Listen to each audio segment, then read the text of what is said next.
خوست کې د ترکیې وګړو له لوري په 4 ځاځي میدانو الشیر او تریزایي صبريو او پاک ولسوالیو کې 515 او یا هغه یتیم ماشومانو ته چې په تیر حکومت او شته نظام کې د کور سرپرستان له لاسه ورکړي وو زر افغانۍ نغدي مرسته او ترڅنګ یې پرې ژمني توکي وویشل. د شهيدانو او معلولینو چارو سرپرست امیر مولوي عبدالرحیم د ترکیې هیواد له وګړو مننه وکړه چې په سختو حالاتو کې له افغان ولس سره مرسته کوي. مولوي عبدالرحیم زیاته کړه چې نوموړې مرسته چې هر یتیم ته زر افغانۍ نغدي او ترڅنګ یې ژمني کوټ او یو جوړ بوټان ورکړل شول، همداشان هرې کونډې مېرمنې ته هم یو جوړ کالي ورکړل شول.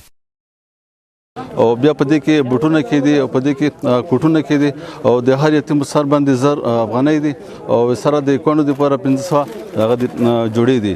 نو دا به دلته نشته تقسیمېږي او د هر ولسوالۍ نه موږ هغه کسونه راخوستي چې هغه په امارت کې یتیمان شوي دي، هغه کسونه چې هغه په جمهوریت کې یتیمان شوي دي، دا ټول موجود دي. لکه د دې حصې نه بعضې په کې صبريو کې مثلا موږ 250 هغه یتیمان دي امارت لرو او 100 کسان یتیمان دي هغه لرو د جمهوریت لرو او داسې د زمدن په ولسوالۍ کې موږ اوس وخت 12 کسان یتیمان دي امارت دي او 40 کسان هغه د جمهوریت لرو خوستي.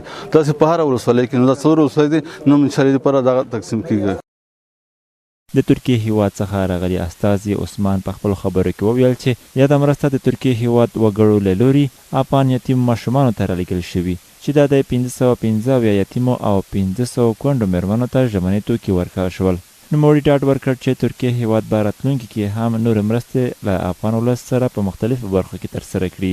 دغه راز یتیم ماشومانو په خپلو خبرو کې د مرستې مننې ترڅنګ په راتلونکي کې د وطن مرستو غوښتنه وکړه.